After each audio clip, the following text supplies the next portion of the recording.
He walked into the school building with shoes that had more scratches than shine, carrying a bag that once belonged to someone else. His name was Rayhan. No one in that hallway knew who he was, but it didn't take long for the whispers to begin. Who's the new kid? Why does he walk like that? Look at his bag, it's falling apart. Rayhan didn't look at anyone. He didn't try to smile. He just kept walking with his head slightly lowered but not enough to look weak. His eyes scanned everything. Every corner, every face. Every exit. It was his first day at this new school, but he had already walked through many like this before. Change didn't scare him, but people did. When he entered the classroom, he felt it. That thick silence, that judgment. The teacher smiled and said, "Class, we have a new student. Rayhan, would you like to introduce yourself?" Rayhan stood still. He didn't move. He didn't speak. The students waited, some curious, some already bored. A tall boy in the back whispered loudly enough, "Maybe he doesn't speak English." Laughter followed, but Rayhan said nothing. The teacher cleared her throat and said, "All right, please take the empty seat next to Elias." As Rayhan walked to the desk, the tall boy in the back whispered again, "Careful, new kid. That seat's cursed." Last kid who sat there cried in week 2. More laughter. Rayhan didn't respond. He just sat down, opened his notebook, and looked straight ahead, but inside, something burned. He had faced taunts before, but there was something about this place, this group, that felt different, meaner, sharper. He didn't like it, not because he was scared, but because he knew where things like this could lead. At lunch, Rayhan sat alone. His lunchbox was plain. Bread, a small apple, water in a reused bottle. As he quietly ate, 2 boys walked by and accidentally bumped into him, causing his water bottle to spill. "Oops," one of them said with a smirk. "See you there, ghost boy." Rayhan looked up at them slowly. His eyes were calm, controlled, but his jaw tightened just slightly. The taller of the 2 leaned closer and said, "You look like someone who cries alone at night. Am I right?" The other boy laughed, louder this time, hoping someone was watching. And someone was. Several students from nearby tables chuckled, shook their heads, and went back to their food. No one said anything to stop it. Rayyan picked up his bottle, wiped the table with the back of his sleeve, and continued eating as if nothing happened. But every bite tasted like metal now.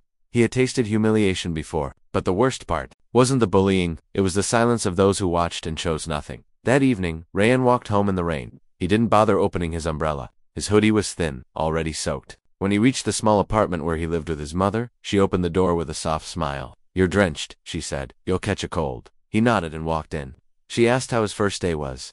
He didn't answer, just said, "I'm hungry." She warmed the leftover rice, gave him a plate, and sat with him quietly. She didn't push. She never did. She knew her son didn't like questions he couldn't answer. After dinner, he went to the old cabinet. In the corner of the room, inside was a small box, wooden, worn out. He opened it and looked inside. There were 3 things: a photo of his father in boxing gloves, a gold medal covered in dust, and a folded letter. He didn't read the letter tonight. He had read it so many times that the words were already carved in his heart. Instead, he looked at the photo. His father, smiling, victorious, brave, a man who was once feared in the ring but died quietly in a hospital bed, beaten not by fists, but by fate. The next morning at school it got worse. In the corridor near the science lab, someone had drawn a sketch of Rayhan on the wall. A stick figure with a hoodie and a speech bubble that read, "Hi, I'm invisible." Laughter echoed around it. Students took photos. Some even posed next to it. Rayhan saw it and stopped. He stood there for a moment, staring at the drawing. Then he walked away without saying a word. But that silence screamed louder than any shout could.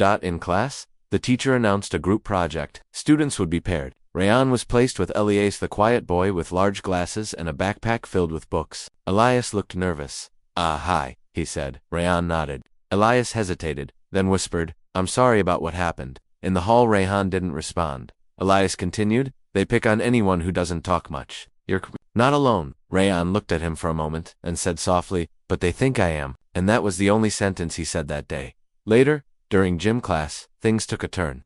The students were asked to pair up for a light boxing drill. The coach, Mr. Dane, a large man with a deep voice, handed out gloves. Rayhan didn't expect to be chosen, but the tall boy from earlier, his name was Caleb, called out, "Coach, I'll go with the new kid. Let's see if he can stand on 2 legs." The coach shrugged. "Keep it friendly. No hits to the face. This is technique, not a street fight." Rayhan hesitated. He didn't want this, but refusing would only make things worse. He stepped forward. The gloves felt familiar. Too familiar. Like they belonged to a memory he tried to forget. Caleb smirked. "Try not to cry, ghost boy." The coach blew the whistle. Caleb lunged forward, quick and aggressive. Rayhan stepped back, narrowly dodging the punch. The movement was natural, smooth, almost trained. The class fell silent. Caleb swung again, this time faster. Rayhan ducked, then gently tapped Caleb's ribs with His glove? A light touch, but the coach noticed. His eyes narrowed. "Hold up," he said. "Where'd you learn that move?" Rayan didn't answer. Caleb growled. "He's lucky, that's all." The coach stared at Rayan a little longer, then said, "Switch partners." The class moved on, but whispers had begun. After school, Rayan sat on the steps near the parking lot. Elias walked up and sat next to him. "You fought well?" he said. Rayan looked at him and said, "I didn't fight. I moved." Elias smiled. "You moved better than anyone I've seen." There was a pause. Then Elias asked quietly, "Was your dad a fighter?" Rayan looked away. He's gone." The words hung heavy in the air. Suddenly, a loud voice called out from behind. It was Caleb and his group. "Look who's bonding the ghost and the geek," he sneered. "You too," planning a group cry. Elias stood up, fists clenched. Rayan remained seated. Caleb walked closer. "You think you're tough? New kid. That little dance in gym, that wasn't real." Rayan stood now face to face with him. No anger, just stillness. Caleb smirked. "You want to prove it? Real fight. After school tomorrow, behind the gym. Everyone will be there. Unless you're scared." Rayan didn't answer. He just turned and walked away. Elias caught up with him. "You can't fight him. He's not. Just mean he's dangerous," Rayan said. "I don't fight for fun," Elias asked. "Then why not say no?" Rayan looked at him and said, "Because silence doesn't stop noise. It feeds it." Elias didn't understand. Not fully, but he nodded anyway. That night, Rayan opened the letter again. His father's words, written shakily near the end of his life, filled the page. "If one day you have to fight, let it be because your silence couldn't hold your truth anymore, not because someone dared you. Fighting is not strength. Knowing when not to is." Rayan closed the letter, took a deep breath, and whispered, "Then tomorrow, I'll show them both." At school the next day, the news spread like wildfire. The new kids fighting Caleb. 3:15 behind the gym. Videos were already being prepared. Bets were being made. And Rayon, he sat in class like it was any other day. Quiet, calm, but not cold. He wasn't angry. He was focused. The final bell rang. Students rushed outside. The back of the gym, filled with bodies, phones ready, voices loud. Caleb stood there, grinning. "Glad you showed up," he said. "Didn't want this to be a funeral without the body." Rayhan stepped forward. No gloves, no warm-up, just him and the wind. The crowd started chanting. The coach heard the noise from inside and came running. Too late. Caleb lunged fast, brutal, reckless. But Rayhan didn't move, not at first. He waited, watched, and then he did something that no one expected. The wind blew through the back of the gym like it knew something was about to happen. The crowd circled tighter. Students whispered and laughed, holding their phones high like they were at some kind of twisted show. Caleb stood ready, fists up, smirking like this was already over. Rayhan stood still. He didn't take a stance. He didn't raise his fists. He just watched. Silent.com, empty. Caleb's eyes narrowed. "You scared? Or frozen?" he shouted. Rayhan didn't blink. The coach's voice suddenly broke through the noise. "What is going on here?" Mr. Dane had pushed through the students, breath short and anger rising. "This isn't training. This is a street brawl." Caleb said. He agreed to it. "Coach, we're just settling things." Mr. Dane looked at Rayhan. "Is that true?" Rayhan said nothing, but the look in his eyes said everything. He wasn't doing this to prove anything. He was doing this to stop something, maybe once and for all. The coach hesitated. "I can't allow this. School rules," but he was drowned out by shouts. "Let them fight. Just one round. We already started recording." The students didn't care about rules. They wanted a show, something viral, something to talk about. Rayhan slowly took off his hoodie. His arms were lean but strong. Scars along his knuckles. His jaw was tight, focused. He looked at Mr. Dane and spoke quietly. "Let me finish it, then it ends." That one sentence made the coach step back. There was no fear in it. Just finality. Mr. Dane didn't answer. He just turned away and watched. A teacher, reduced to a witness. The crowd cheered. Caleb smirked. "Now we're talking." He stepped forward and threw the first punch. It came fast and high-aimed at Rayhan's face. Rayhan leaned back just in time. The fist sliced air. Caleb came again, swinging harder, this time with a left jab to the ribs. Rayhan blocked it clean. A simple move, but smooth like water. The crowd went silent. 1 second, 2. Then Caleb yelled, "Fight back, coward," and charged again. Rayhan didn't fight back. He dodged, slipped, ducked. Every hit from Caleb missed by inches. Rayhan didn't raise his fists. He didn't even touch Caleb. He was like a shadow, always there, but never caught. The students didn't understand what they were seeing. Expected blood, screams, someone falling. But this wasn't a fight. It was a lesson. Rayhan wasn't trying to win. He was showing everyone that Caleb's power meant nothing if it couldn't touch him. Caleb grew angrier. His punches got wilder, more reckless. He swung again, shouting, "Stand still and fight me like a man." Rayhan ducked the swing and stepped aside. Caleb lost balance, fell hard onto the grass. The crowd gasped. Someone laughed. Caleb looked up, face red with rage and embarrassment. He stood again, this time roaring like a wild dog. He charged. Full Force no control. Rayan turned at the last second, stepped aside, and gently pushed him in the back as he passed. Caleb flew forward, crashing into the metal trash bin. He didn't get up this time. Silence. Rayyan stood still, not even breathing hard. His face was calm, empty. The coach stepped forward. It's over, he said. Enough. Rayan looked down at Caleb, who was still groaning on the ground, his pride more broken than his body. Then Rayan turned to the crowd. Everyone stared, waiting for him to say something, anything, but he just walked past them, through the crowd, past the phones, past the whispers, and didn't look back. Elias ran after him. Rayan, I don't even know what to say. You didn't even hit him. You just destroyed him without touching him. Rayan stopped, turned. That's the point, he said. Hurting him would have made me one of them. Elias was stunned. So you really were trained? Your dad? Rayan nodded once. He taught me never to fight angry. Anger loses, always. Later that evening, Elias uploaded a video, but not of the fight. He posted a clip of Rayan dodging punches, controlled, focused. He added one caption: strength isn't in fists, it's in control. Within hours, the video was everywhere.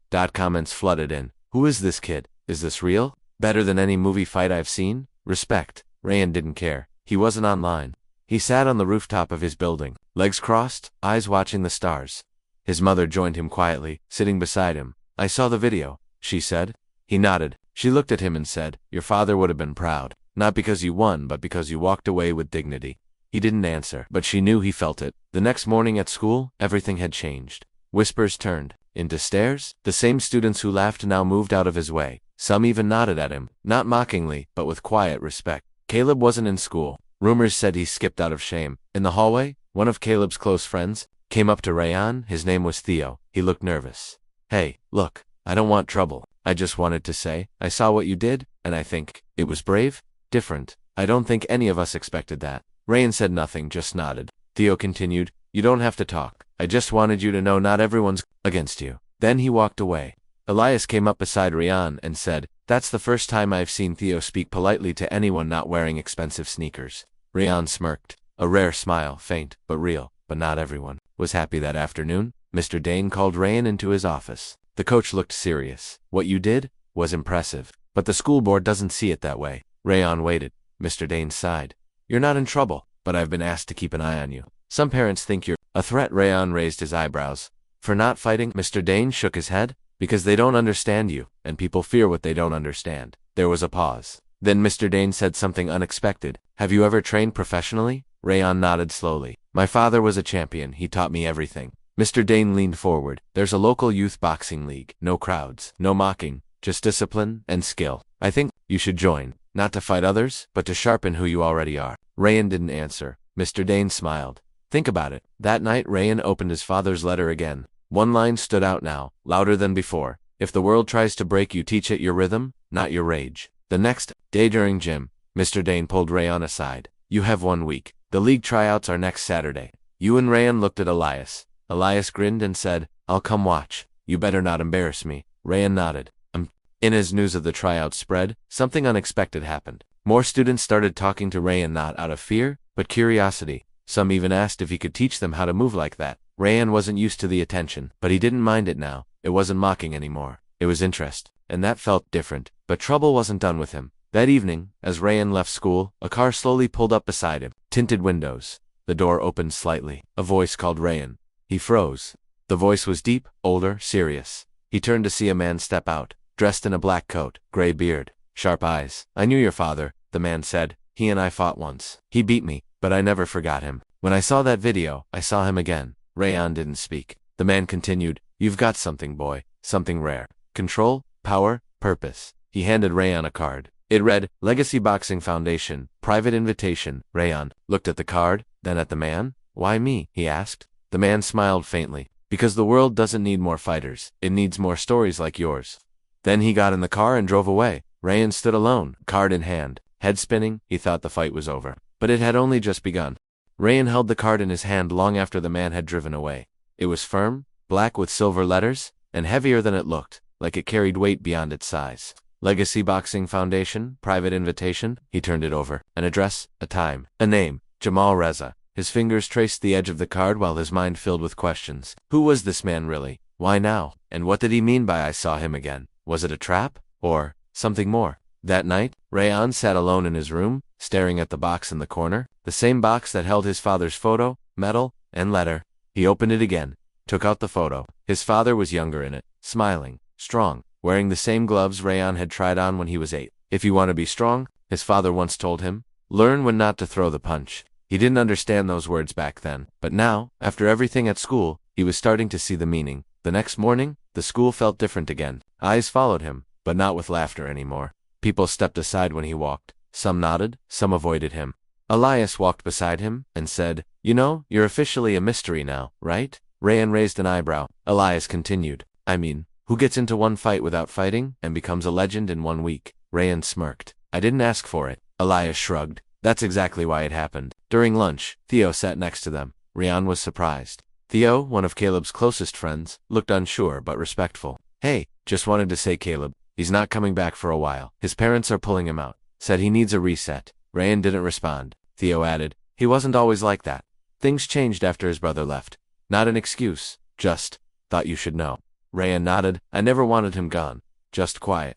Theo smiled faintly and left. Elias looked at Rayan. You're changing things, man. Without even trying. That evening, Rayan went to the address on the card. It was outside the city, a building that looked like an old warehouse, except it had glass doors and heavy lights inside. The door opened automatically. Inside was a world Rayan didn't expect. Clean white floors. Framed photos of champions, leather gloves lined neatly on the wall. There were no crowds, no shouting, just rhythm, breath, discipline. Jamal Reza stood, near the ring, arms crossed, watching a pair of young boxers spar. When he saw Rayan, he nodded once. You came? Rayan stepped closer. I had questions. Jamal smiled. Good questions are better than confidence. He walked around Rayan slowly, studying him. You move like your father. Same. Stillness, same danger hiding behind the silence. Rayan asked, you really fought him? Jamal nodded. 20 years ago. I was fast. He was smarter. I lost in the 3rd round because I got angry. He didn't. He paused. He always knew the crowd wasn't the enemy. Ego was. Rayan stayed quiet. Jamal said, this place isn't for violence. It's for warriors who know how to control the fire. Most boys fight to be seen. We teach them how to disappear when needed and appear only when it matters. He pointed at the ring. Step in. Let me see if you carry rhythm or just pain. Rayan tied the gloves, stepped into the ring. The other boy was taller, well-trained with speed in his feet. Jamal didn't give instructions, just nodded. And the boy charged. Rayan didn't hit back. He dodged, watched, waited. The boy tried combinations quick, clean, sharp but Rayan responded like water, moving just enough. A pivot here. A slip there after 1 minute. Jamal shouted, stop. He stepped closer, looked Rayan in the eyes. Your father was a fighter? But you, he paused. You're something else. You carry restraint like a sword. If you stay here, we'll train it sharper. You'll become not just someone who wins fights, but someone who wins without needing them. Rayan asked, why me? Jamal answered, because there are too many fists in this world. We need more minds inside gloves. Rayan looked around the facility. It wasn't a gym. It felt like a temple, a place where the fight wasn't about blood but about spirit. For the next few days, Rayan trained after school, quietly, with Elias sometimes watching from the side. No one at school knew where he went, not even the teachers. Mr. Dane noticed something though. He pulled Rayan aside during gym class. You've changed again, he said. Your posture, your focus, your training, aren't you? Rayan nodded. Mr. Dane smiled. Good, just don't forget school fights are not your ring. Use your strength where it builds, not where it burns. But the peace didn't last. The video of Rayan and Caleb had now reached places beyond the school. A local news page posted it with the title, Boy Silences Bully, without a single punch. Thousands watched. Most praised Rayan, but not everyone. Some saw him as a threat, a boy too calm, too controlled. Some parents began questioning why the school hadn't stopped it earlier. Others asked, who taught him to move like that? One morning, the principal called Rayan and his mother and were proud of how Rayan handled the situation. He said carefully, but there are concerns. Some believe his presence is unsettling. Rayan's mother stayed composed. Unsettling. How? Because he didn't fight back. The principal hesitated. We're not saying he did anything wrong, but attention like this, viral videos, private training, sudden influence can be disruptive. Rayan spoke then. Like always. You're scared of silence, not violence. The room froze. The principal leaned back. We're just asking you to keep things quiet, low profile, stay focused on studies. Rayan nodded once. I was never loud. They left the office. His mother looked at him. Are you okay? He replied. I'm used to being misunderstood. That night, Jamal asked Rayan to meet him alone in the training ring. No gloves, no gear, just conversation. I need to ask you something important, Jamal said. Why do you keep training if you don't want to fight? Rayan answered. without hesitation, because I want to understand the part of me that can. Jamal's eyes lit up. That's what makes you dangerous in the best way. Then Jamal walked to a cabinet and pulled out a black folder. There's an underground tournament, invitation only, not illegal but not public either, for youth with control, not chaos. We've been watching candidates. I wasn't going to send anyone this year, but then you showed up. He handed Rayan the folder. If you enter, you won't just be tested by fists but by what you carry inside. Pain, discipline, past. Rayan looked at the file. A date, a location, 1 month away. Jamal said, this isn't for fame. No audience, no medals. Just warriors, watched by those who understand. Rayan didn't speak, but he didn't walk away either. Jamal smiled. You don't have to decide now. But know this, some people are born fighters. You, Rayan, were built by something deeper. As Rayan walked home that night, he passed the school wall where the sketch of him used to be. It had been scrubbed clean weeks ago, but now, a new message had appeared in red marker. It read, he didn't fight. He revealed. Rayan stared at it for a while, then walked on. At home, he opened his father's letter again. There was a part he never noticed before, faint handwriting at the bottom corner, like an afterthought. Legacy is not what you leave behind. It's what you carry forward quietly, powerfully, alone, if needed. Rayan folded the letter, looked at his reflection in the window, and whispered to himself, I'll carry it. But far away, in a private office filled with trophies and shadows, a man watched the video again. He zoomed in on Rayan's face, paused, smiled. Looks like the boy's finally stepping in, he said to no one. Then he picked up the phone and dialed, bring him to me, before someone else does. Junaid stood outside the school gate, staring at the large building as if it were a battlefield. Inside those walls were the same students who once laughed at him, the ones who pushed him into that fight, the ones who waited for him to fail. But today felt different. Something inside him had changed. It started with a phone call that morning. His older brother, Adil, who worked as a mechanic in another city, had called just as Junaid was getting ready. I saw the video, Adil said quietly. You didn't lose, Junaid, you stood up. That means more than winning. I'm proud of you. Junaid's hands trembled when he heard those words. It was the first time someone in his family said that. That pride, it didn't fix everything, but it gave him something solid to stand on. He needed that, because what was waiting at school wasn't going to be easy. As he walked through the school gate, heads turned, some whispered, some chuckled, others looked away. But this time, Juna didn't lower his eyes. He walked straight, shoulders square, ignoring the noise. Inside the classroom, silence hit like a wall when he entered. The teacher paused mid-sentence. The students froze. Junad quietly took his seat. His desk still had old scribbles, names they'd called him, cruel words etched deep into the wood. But he didn't wipe them off this time. Let them see. Let them know he remembered. After school, a group of boys blocked his way. Among them was Fazan, the boy who first mocked his clothes and forced him into the fight. Thought you were a big man now, huh? Fazan sneered. Want to fight again? Junaid didn't respond. He didn't flinch. Faizi An stepped closer. Scared? Junaid looked straight into his eyes. Calm, unshaken. Do you want to fight? Junaid asked softly. Why? So everyone forgets what you said that day, or because you know I didn't lose? Fazan hesitated. Just for a second, but it was enough. His friends noticed. Junaid walked away. That night the second video went viral. Someone had filmed the new confrontation. Junaid refusing to fight, Junaid walking away. But this time, the comments were different. That's real courage. Respect. For this kid didn't need fists, just truth. People started noticing, teachers, students, even strangers. He wasn't just the boy who was pushed into a fight anymore. He was the boy who stood his ground. But not everyone was happy. 2 days later, someone broke into Junaid's locker. Books were torn. His sketchbook was gone. The one place he poured his heart into, his drawings, his pain, thought stash vanished. He sat in the empty hallway, fists clenched. His eyes burned, but no tears came. This was more than bullying. This was war. And he didn't know who the enemy really was. That's when Anaya sat beside him. She had never spoken much before. Quiet, smart, always sitting in the back. But now, she placed a notebook in his lap. I found this near the trash, she said. It was his sketchbook. Junaid looked at her, confused. Why would you? She shrugged. I know what it feels like to be alone. He opened the sketchbook. Pages were missing, some torn, but one page was new. A pencil drawing. Him standing in the hallway. Strong, alone, but standing. You drew this? She nodded. They won't stop just because you stayed calm, but that doesn't mean you stop being you. For the first time, Junaid smiled. He realized he wasn't alone anymore. The next morning, he entered the art room. It was empty. He stood by the largest wall, took a deep breath, pulled out the sketchbook, and began to draw. He didn't ask for permission. He didn't wait for approval. The wall was his now. By lunchtime, students crowded outside the art room. The wall showed scenes, him being pushed, fighting back, standing alone, and finally walking away from Faison. A silent story in black and white, powerful, honest.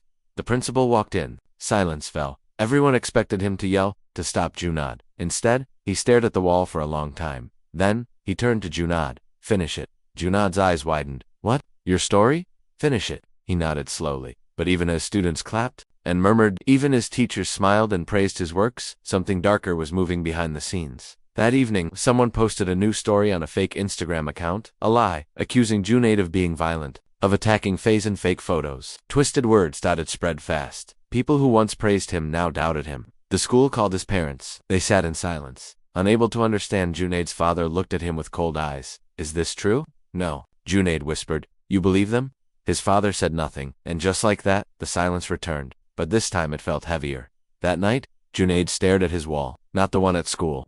The one in his room, covered in drawings, dreams, broken pieces of hope. He didn't know what to do, until his phone buzzed. A message from an unknown number. One line. I know who posted the fake story, and I have proof. Junaid stared at the screen. His heart began to race. Who was it? Why were they helping? And what did they want in return? The answer would change everything. And once again, Junaid was standing at the edge of something bigger than himself.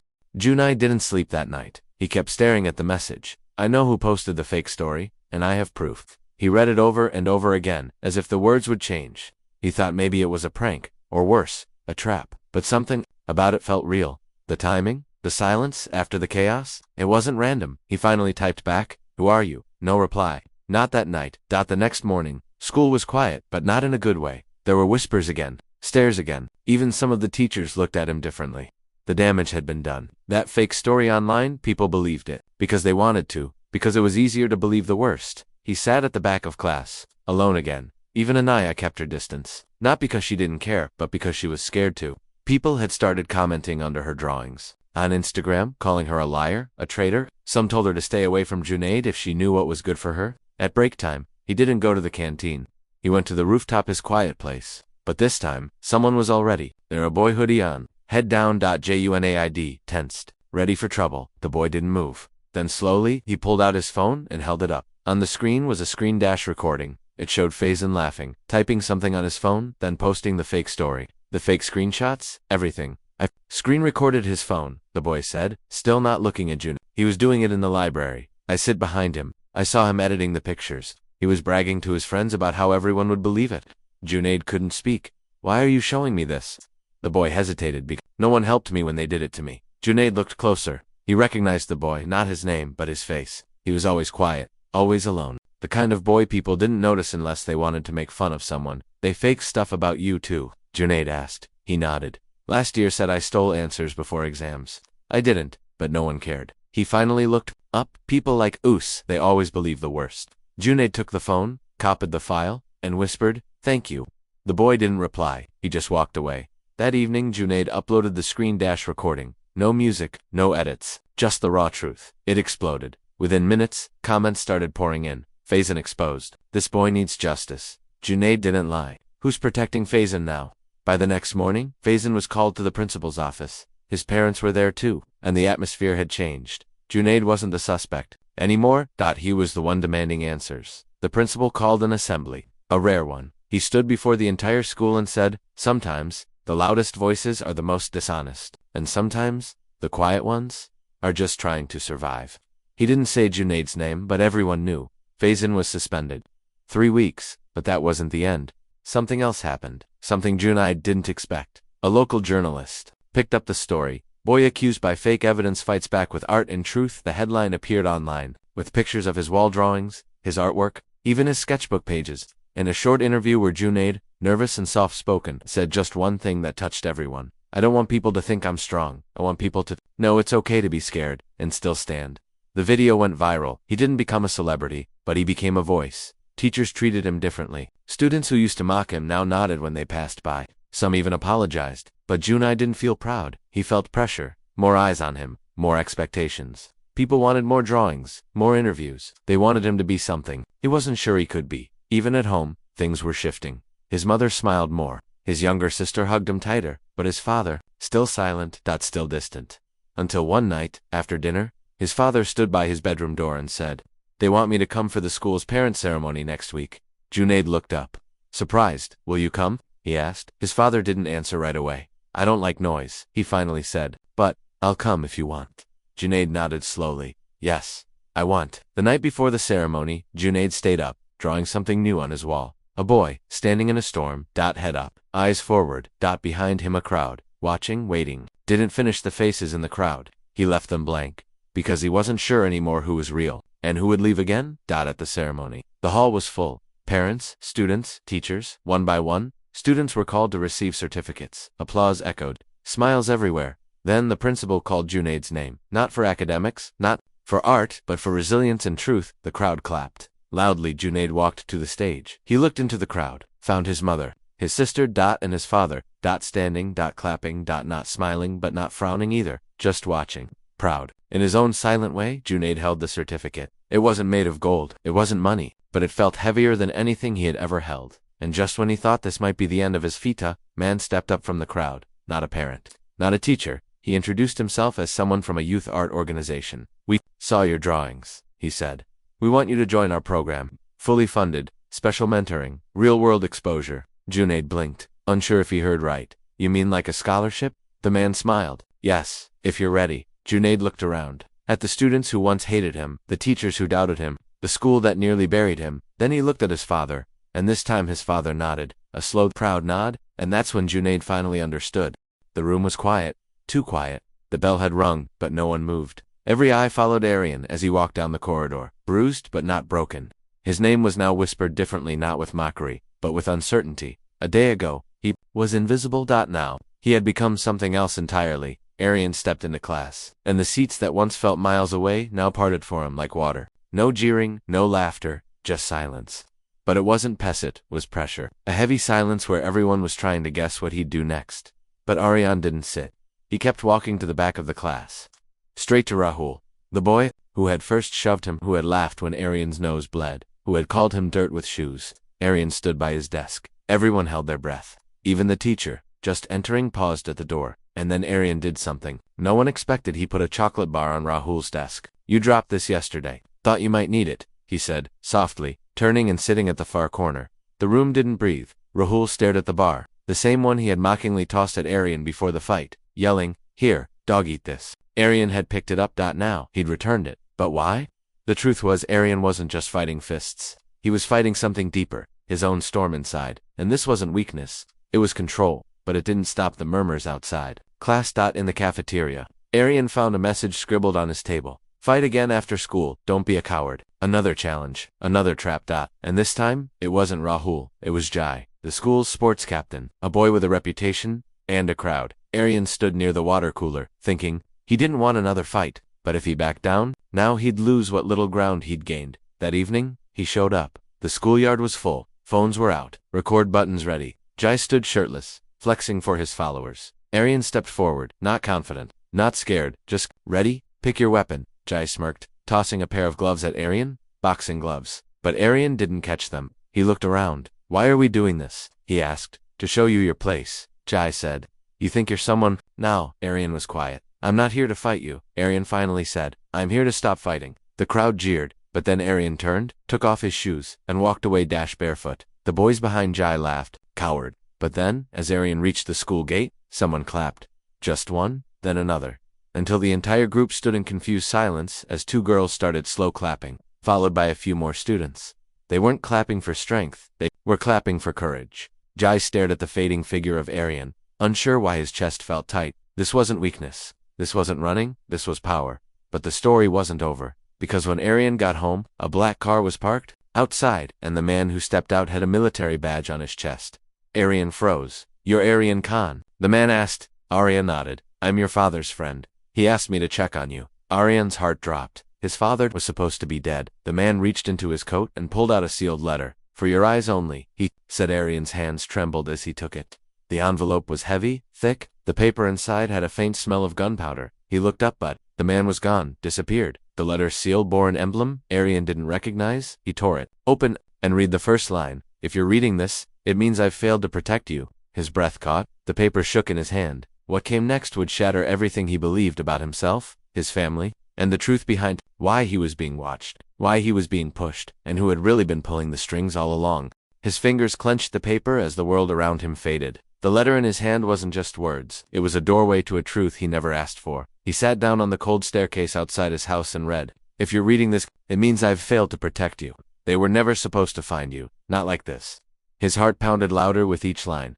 Your mother knew the risk. She begged me to keep you out of it. That's why I disappeared. But it wasn't an accident. I'm not dead. Arian's eyes widened. He looked around, as if expecting his father to step out of the shadows. You were born into something bigger than school, fights and bullies. And soon, they'll come for you. He stopped, his lips trembled. When you turned 17, they were supposed to test you quietly. I made a deal with them, but someone broke that deal.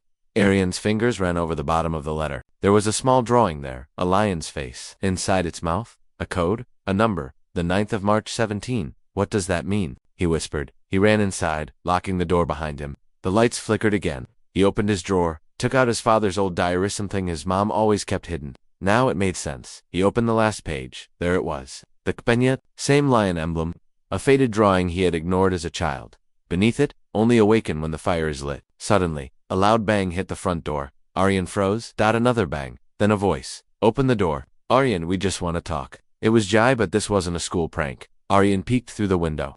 4 boys stood behind Jai, all wearing black jackets with the same lion emblem stitched near their wrists. His blood went cold. Who are you? Arian called out. Jai smiled. You really think the fight was about a girl? About pride? No, we were testing you. Arian shook his head. For what? You passed. Jai threw a small metal coin through the mailbox. Arian picked it up. The coin had the lion, and one word etched into the back. Asheron. Arian's chest tightened. That word was written in the corner of his father's last notebook page. He'd seen it 100 times. He just never thought it meant anything. We meet at midnight, Jai said. Rooftop school building. Don't be late. And they left. Arian didn't sleep. He tried asking his mom about the letter, but she froze when she saw the emblem. You were never supposed to see that, she whispered. Who is Asheron? She touched his face gently. The men, your father, ran from men who believe power should only belong to the chosen. Arian's voice cracked. Then why do they want me? Because you're one of them, she whispered. Tears in her eyes. Arian staggered back. No, he said. I'm not one of them. I'm nothing like them. But deep inside, something stirred. A strange heat in his veins.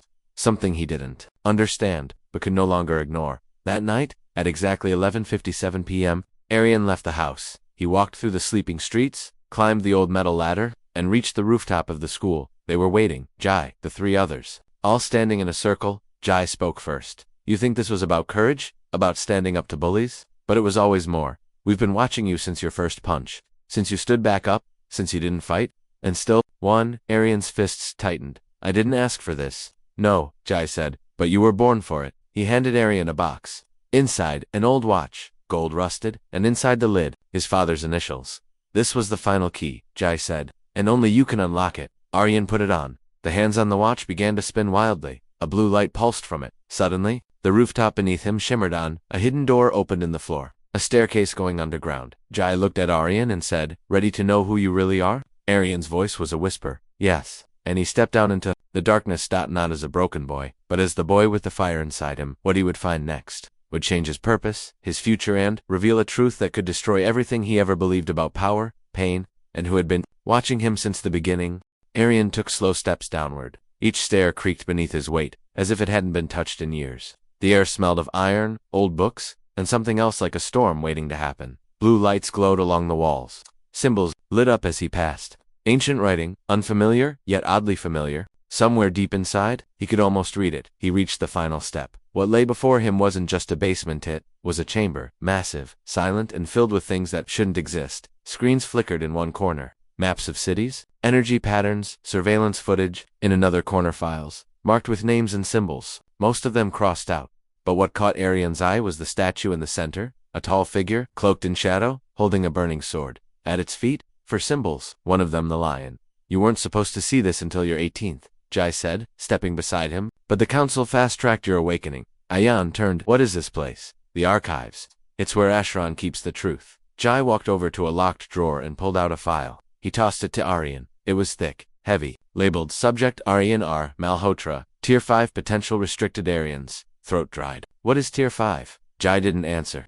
Arian opened the file. Inside his baby photos, hospital records, surveillance logs, even school test scores. But there was one photo that didn't belong. A picture of him as a child, standing beside a man in a black coat. The face was scratched out, but the coat had the lion emblem. His father. Why was he hiding from this? Arian whispered. Jai's tone hardened. Because your father betrayed Asheron. Arian looked up. He left the order. Took documents, names, secrets. We were hunting him for years until he vanished. We thought he was dead. But then you started showing signs? What signs? You survived a fall from the school roof when you were 10. No broken bones, no internal bleeding. We saw it. And when Karin punched you last week, your jaw should have broken. Aryan stepped back. So you've been watching me like a lab experiment? No, Jai said. We've been protecting you from others who would do worse. Aryan closed the file. Where's my father now? We don't know. He went dark 5 years ago. Aryan clenched his jaw. Then I'll find him. Suddenly the lights flickered. An alarm blared. Red. Warning lights shot through the chamber. Jai ran to the screen. No, this can't be. What happened? Aryan asked. They found him. Sector 9. He just surfaced. Aryan's eyes widened. Where is that? Outskirts of the city. Abandoned train station. Aryan didn't wait. He turned and ran up the stairs. Stop, Jai yelled. It could be a trap. But Aryan was already out the rooftop door. 40 minutes later, Aryan reached the location. Dark, windy, broken glass crunched under his feet. The old train station stood like a skeleton of memory. Shadows moved along the rusted walls. He stepped inside. A single lantern flickered on. And there he was, standing in the corner, taller than Aryan remembered. Beard longer, face tired, but those eyes, he would never forget. Dad, Aryan breathed. The man turned slowly. You came. Tears burned Aryan's eyes. Where were you all these years? I was hiding. Not from you. From them. You should have told me everything. I wanted to, but the moment you knew, they would know. Aryan stepped closer. They already do. The man looked pained. Then I don't have much time. He handed Aryan a small device. Black, round, with strange patterns. What is this? A pulse key. It controls access to the vault. Inside it is the reason I left Ashran. Why me? Aryan asked. Why was I chosen? Because you carry what they fear. Choice.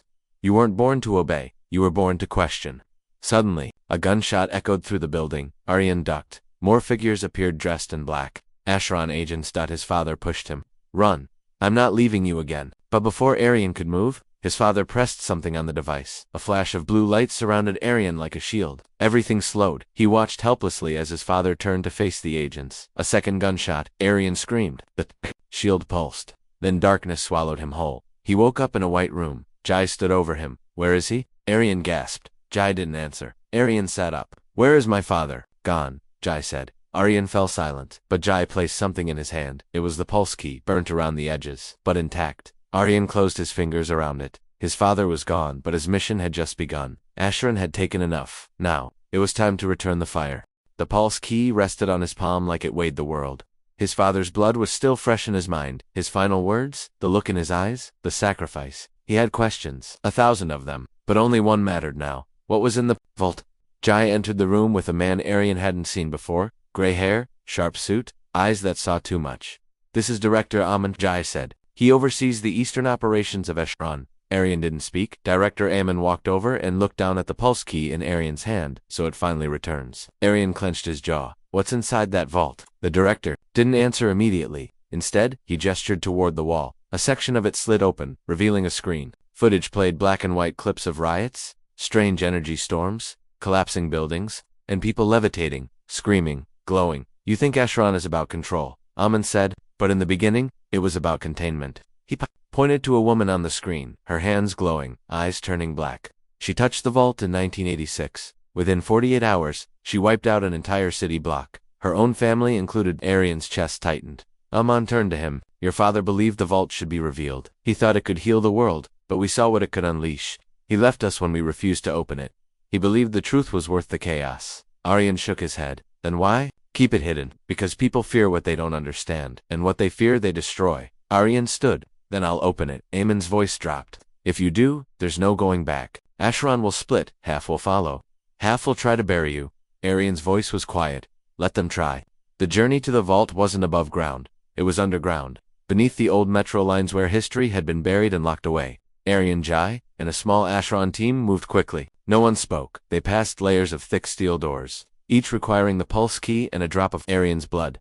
He finally stood in front of the last gate. The vault wasn't made of steel. It looked alive, veins pulsing across its black surface, symbols glowing faintly. Aryan pressed the key into the center. It hissed, then cracked open. A blinding white light burst forth, and inside there was no gold, no treasure. Just a single chair, floating above it a cube, transparent, spinning slowly, and inside it, energy pure, raw breathing. Aryan stepped closer. The cube responded, moving toward him, humming louder, pulsing with every step he took. Then it touched his chest. Aryan froze. Visions hit him like a flood, cities he'd never seen, languages he'd never heard, Faces of people long dead. Power flowed through his veins. His heart beat louder. His eyes glowed faintly. He saw a version of himself, older, standing on a stage, leading a movement, shaking hands with enemies. And then he saw fire, explosions, death, civil war. He gasped and staggered back. Jai caught him. What did you see? Jai whispered. Aryan looked around. The vault was quiet again, but something had changed. The future. Aryan said softly. All of it. It's not fixed. It's waiting for a decision. Jai frowned, then chose carefully. Suddenly, boom. The chamber shook. Lights went red. Screams echoed through the intercom. Shots fired. Aryan turned to the hallway. They're here, said Jai. Aemon's voice came through the speaker. Rogue Ashwing. They want the vault destroyed. You've got 5 minutes then. This place goes underground for good. Aryan didn't hesitate. He grabbed the cube. It pulsed once and disappeared, sinking into his chest. Jai stared in shock. You absorbed it, I think. It chose me. They ran. As they reached the exit tunnel, gunfire echoed behind them. One of the Ashron guards fell. Aryan turned, his hand raised instinctively. A wave of energy blasted from his palm, pure force, knocking the attackers into the wall. Jay's eyes widened. You didn't even learn that yet. Aryan didn't answer. They escaped just before the chamber sealed. Hours later, Ashron's rooftop headquarters was in chaos. Leadership divided, loyalists versus Aryan had become the spark. No one expected. Some wanted to crown him, others wanted him eliminated. Jai pulled Aryan aside. You don't have time. The world thinks Ashron is a secret society, but it's fractured, and they're leaking names. Aryan looked out over the city. Then we show them who we really are. Jai frowned. What are you planning? Aryan turned to him. I'm going public. Jai blinked. You'll be hunted. Good, Aryan whispered. Let them come, because this time, we won't run, we lead. The sky above rumbled. A storm was coming, but Aryan was no longer afraid. The press conference wasn't supposed to happen. No approvals, no permissions, no rehearsals, just a single camera, one podium, and Aryan. He stood alone at the steps of an abandoned parliament building, once a symbol of power, now a quiet monument of secrets. The early morning mist swirled around him. Drones hovered overhead. Every major network was tuned in. At first, the world thought it was a prank, until Aryan spoke. My name is Aryan Raza. I'm the son of Dr. Faraz Raza, and the rightful keyholder of Vault 9. Journalists gasped. Phones vibrated like thunder. Aryan continued. You've heard the whispers, you've seen the symbols. And you've all wondered, what is Escharon? He paused. Looked directly into the lens. It's not a cult, it's not a myth, and it's not a terrorist group. It's real, and it's broken. His voice didn't tremble. Ashron was meant to protect, but it became something else, paralyzed by fear, addicted to secrets, and afraid of truth. More reporters poured in. Security vehicles surrounded the plaza. A red laser dot flickered across Aryan's suit, then vanished. He didn't flinch. I opened Vault 9, and what I saw changed me. Not just what I can do now, but what I must do. He raised a hand. A pulse of energy shimmered through the air, harmless, yet undeniable. Gasps broke out. Some screamed. Others stepped closer. I didn't ask for this, he said, quietly, but I won't run from it either. Then he stepped back from the mic. That was it. No slogan, no party, just the truth. Within 1 hour, the video had crossed 100 million views. Within 2 hours, hashtags trended in over 40 countries. By nightfall, the world was split. Half called him a hoax. The other half called him a prophet. But one thing was certain: no one was ignoring him anymore. Inside Ashron's northern citadel, chaos reigned. Elders slammed their fists against tables. He's exposed us. He's awakened sleeper factions. Every intelligence agency is now watching. But one voice silenced them all. Director Amon stepped forward, calm and cold. He didn't expose us. He forced us to choose. An elder hissed. He absorbed the vault's core. That makes him dangerous. Amon nodded. Exactly. And do you remember the rule? He turned to the council. Whoever holds the vault's core leads Ashron. Silence. One by one, the elders stood, each placing their ring on the central crest. Reluctant, furious, but bound by oath. Ashran was his now. Elsewhere, trouble brewed. A rogue cell, known as the Hollow Hand, resurfaced. Former Ashron operatives expelled for pursuing the darker paths of energy extraction, draining life to fuel power. They had waited years for instability, and now Aryan was their chance. Their leader, a man named Rael, watched the press footage. He's young, he's raw, Rael whispered, eyes glowing faintly red. But the core responds to him.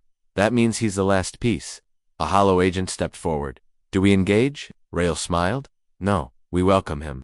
Back in Aryan's safe house, Jai paced. You went too big, too fast. Aryan leaned against the wall, exhausted. We couldn't hide anymore. Jai nodded. True, but now you're a global target. Governments will come, not to help but to dissect. Aryan looked at his hands. They still shimmered faintly. I saw visions, Jai, of cities falling, families tearing apart, of me losing myself. Jai stepped closer. You think that's a warning? I think it's a possibility. Jai leaned in. Then fight it. You have to hold on to who you are. Arian turned. Then help me, because the power, it's louder now. Every second, it wants to lead me somewhere. Suddenly, Arian froze. He looked up. What is it? Jai asked. They're coming, Arian whispered. A beat later, boom. The wall exploded inward. Drones. Armed units, not police, private force. Military grade. Arian didn't wait. He grabbed Jai, and together they ran. Out the back, into the streets, through alleys, choppers circled, spotlights fell, but Arian's mind was no longer panicking, it was calculating. For every step they took, the core inside him mapped escape routes, tracked patterns, whispered decisions. They leaped over fences, slipped past armored cars, and finally entered a tunnel deep beneath the city. There waiting in the shadows stood a woman cloaked calm, familiar eyes. Arian stopped. You, he breathed. The woman lowered her hood. She looked just like Arian, older, colder. I am your sister, she said softly, and I've seen what's coming. Jai stared in disbelief. The woman stepped closer. But I didn't come to stop you, she said. Arian swallowed. Then why? Her eyes glowed. Just like his. To warn you, she whispered. You're not the only one. The vault awakened. In the cold stillness of the underground tunnel, time froze. Arian stared at the woman in front of him. Same eyes. Same fire. But her presence carried weight, pain, secrets. His voice cracked. You're my sister. She nodded slowly. My name is Zara, born 3 years before you. Hidden and raised in the East Citadel. Trained to become the vault's next guardian until you were born. Arian's heart thudded. Why didn't I know? Because father made a choice. Zara replied. When the vault predicted a dual awakening, 2 heirs it also warned of war. One would lead Ashron, the other would try to burn it down. Arian took a step back, and he believed that was you. Zara smiled, but it was sad. He wasn't sure. So, he erased me, buried my existence, told the world he had only one child, one savior. Jai muttered, this is insane. Zara turned to him. Is it you think Arian's rise happened by accident? You think those dreams of fire, those instincts, came from nowhere? She looked back at Arian. They came from the vault, but they came to both of us. Arian clenched his fists. So why now? Why show yourself? Because the hollow hand isn't watching from the shadows anymore, Zara said. Preparing something ancient, something even Ashron sealed away centuries ago. Her eyes glowed. They're bringing back the Seraph Protocol. Arian's breath caught. The term echoed in his mind, like a fragment of an old memory. The vault mentioned it, he said slowly. Something buried beneath the first citadel. Zara nodded. A weapon, not of metal, of mind. Jai looked between them. What does it do? It infects thought, Zara whispered. It breaks loyalty, shifts perception, makes you believe lies so deep, you forget your name. And now, the hollow hand wants to turn it on the world's leaders. Arian's heart sank. Mind control. Worse, Zara said. It rewrites truth. Meanwhile, deep in a ruined fortress at the edge of the Himalayas, Rael stood inside a circle of glyphs. Around him were 12 vessels each, containing a glowing sphere, pulsing like living hearts. The Seraph Protocol is waking, Rael announced, and with it, the world's rulers will be ours. One of his lieutenants asked, what of Arian Raza? He still holds the vault's core. Rael turned, eyes blazing. That's why we'll need her. He pointed to a glass chamber. Inside, I'd barely conscious floated a girl no older than 10, but her aura crackled with raw, unshaped energy. She's a conduit, Rael whispered. One the vault rejected, but the protocol will accept. He grinned. She's the final trigger. Back in the tunnels, Arian was pacing. You want me to trust you? He said to Zara. But I don't even know what side you're on. Zara reached into her cloak and pulled out an emblem, old Ashron medallion, but cracked down the center. I was loyal. Until they tried to erase me, but I never stopped watching. She stepped closer. I'm not your enemy, Arian. I'm your mirror, and we either fight together, or the hollow hand wins. Jai asked, what's our next move? Zara smiled. We find the original protocol chamber before Rael does. It's buried beneath the citadel's old ruins in Baluchistan. Arian hesitated. That's restricted territory, off limits even to you can't get in without a vault bearer, Zara finished. That's why I need you, Arian sighed. This feels like a trap. Zara looked him dead in the eye. It probably is. 12 hours later, they stood on a ridge, overlooking the long-lost Ashron ruins, jagged rocks, scorched sand, and the distant hum of buried energy. But something was off. Jai noticed first. Where are the guards? Arian closed his eyes. I feel something. He stepped forward, then suddenly stopped. The sand in front of him began to move, then rise, then form a shape. A humanoid figure made of swirling dust and radiant blue symbols. It spoke in an ancient tongue, but the meaning echoed in Arian's mind. You carry the core. You seek what must remain hidden. Prove yourself or be unmade. Arian turned to Zara. What is this? Zara whispered. The vault's sentinel. It tests only the air. You have to face it alone. Jai shouted. Wait. You can't. But it was too late. The ground collapsed beneath Arian, and he fell into darkness. He landed in a chamber lit by ancient flames. The sentinel waited. Arian looked around. The room shifted, walls showing flashes of his past. His mother's funeral, the betrayal in court, the burning of the East District. Then his face, twisted in anger, destroying everything. No, Arian said. The sentinel raised its hand. His mother's voice echoed. Power is not earned by pain, Arian, it's earned by restraint. Arian dropped to his knees. I don't want to be a god, he whispered. I just want the truth. The fire dimmed, the sentinel lowered its hand, and in a flash Arian stood again on the ridge, wind blowing through his hair. Zara smiled. You passed. The ground trembled, the rocks shifted, and slowly, a stone door cracked open beneath their feet. The entrance to the Seraph Protocol was awake, but as they stepped forward, a figure appeared behind them, Rael. Flanked by dozens of hollow-hand warriors. He clapped slowly. Thank you for unlocking it, Arian. Arian's eyes narrowed. You've been following us. Rael smiled. No, we've been guiding you. He stepped closer, and the girl in the floating chamber was wheeled beside him. Arian's blood ran cold. It was the girl from his dreams. Zara whispered, horrified. They've already begun. Rael leaned in. It's over, boy. The sect